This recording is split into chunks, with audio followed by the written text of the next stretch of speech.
Hi, we're GameFIT. My name is Prashant, and I pitched GameFIT to you on Friday. Yeah, I'm the guy who said I want to bulk up and get fit and get my wife to say you're my hero. But like all married men know, it's easier said than done. I've personally spent the last 3 years of my life literally donating to gyms and personal trainers in the GTA. My personal trainer drives a Lexus now, and I'm far from achieving my goals, as you can see. I've never been able to stay motivated long enough to get those results. This is something that all of us who are like me can relate to. That's because people are motivated by a lot of factors. Some of them are motivated by money, some of them by guilt, some of them by Rob Ford. But the one thing that all of us can relate to is the suffering of a fellow human being. And that is a great motivating factor. For instance, take Lena. Lena is from Nairobi. She's 37, she's a mother of two, and she needs a loan to buy something as basic as clothes. So how are we going to be able to help them, and where does GameFit come in? What GameFit does is it challenges you to take a GameFit challenge. If you accomplish the challenge successfully, you can choose to donate money to Lena, and GameFit will lend the money to Lena on your behalf because you completed the challenge. So what exactly is a GameFit challenge? You choose a level of challenge that you want to take, whether it's easy or a beginner or an expert. You choose the time period for 1 to 4 weeks. You choose the kind of activity that you want to perform, and you choose a tracking device, a wearable tracking device that automatically tracks your activity, be it a Fitbit, Nike Fuel Band, Runkeeper, or Kiwi, or what have you. And this basically is used to check whether you've actually completed the activity, and once you've completed the activity, the money reaches Lena. So is there really a market for something like this? We believe there is a market for something like this. If you look at the fitness industry, it's worth over $75 billion, $24 billion in the US alone, $25 billion yearly growth, and there are more than 1.5 million Weight Watchers in over 30 countries. And this is the reality. 30 to 50% of the people drop out of gyms. 9.4 million people who join gyms drop out every single year in the US alone. And the economic loss of this is more than $9 billion or $4 billion, whatever.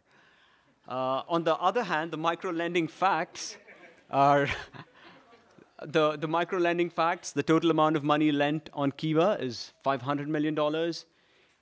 Kiva users who have funded a loan, 1 million of them. 1.2 million users have borrowed money, and Kiva is there in 73 countries today with a repayment rate of 99%.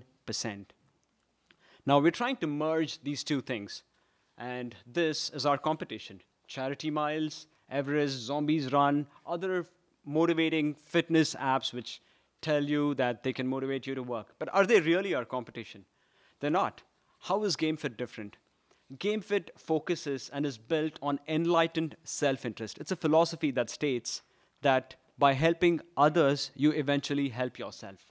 We focus on the butterfly effect. We clearly illustrate that if you do something here today, which is as simple as walk a mile, you are actually influencing the life of a person in another country, and it helps them meet their goals. It is not a charity. These people out there don't want charity. So how are we going to get our customers? We're going to tie up with gyms and help them drop their dropout rate. We're going to tie up with Kiva. We're going to leverage existing users of Fitbit, Nike Fuel Band, and Runkeeper. And we're going to tie up with fitness organizers such as Marathon, Spartan Race, and Walk a Mile. Our revenue model is app downloads, loan repayments from Kiva, contribution from corporate sponsors, and we charge for creating campaigns with gyms to reduce their dropout rates. So what did we do this weekend? We started with the fitness game engine. We pivoted to a platform that promotes enlightened self-interest with a fitness component. We launched our website. We spoke to 5 people at Florida Jacks, and we challenged them to run an extra 30 minutes, and we raised $25 for Lena on Kiva, and we raised $5,000 in corporate sponsorship from Zenith System Solutions.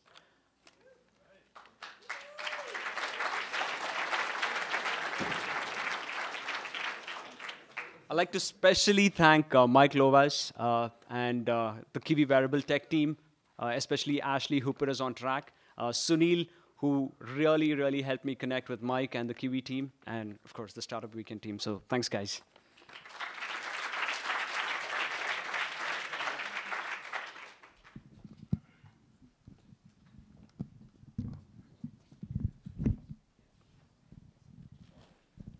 I have a question about your customer validation. So you said you went to the gym and you talked to 5 people, and so you asked them to sort of help out with this. But I'm wondering, do you have any larger numbers? Because this could be viewed as a very controversial game system because Kiva itself is very controversial. So do you have any more data about customers and what they may be saying?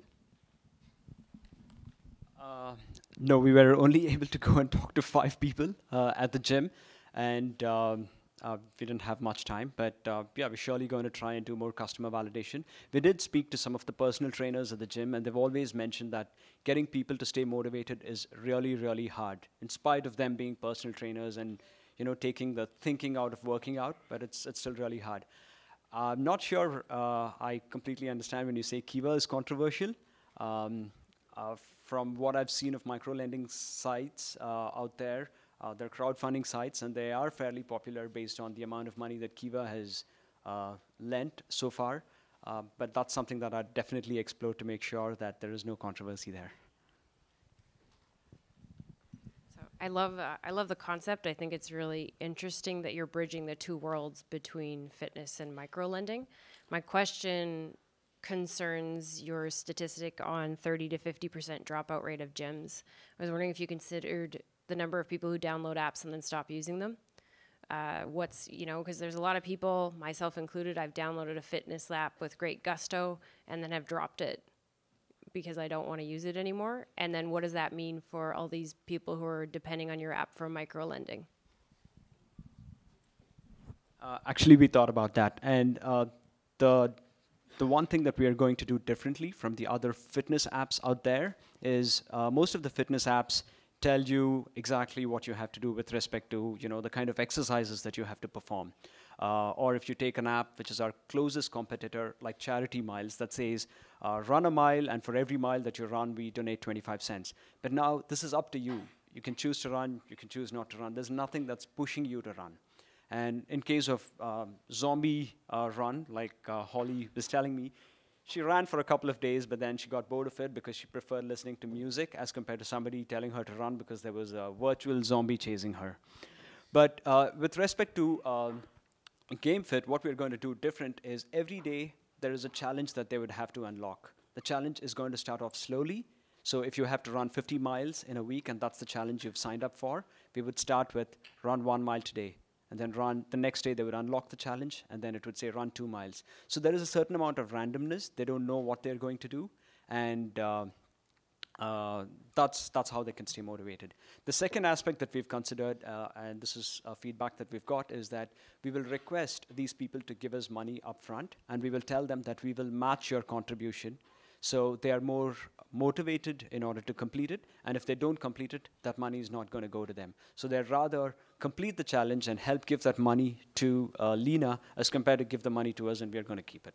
So again, this requires a little more thought. We're going to spend some more time thinking about it, but yeah, this is the general working idea right now.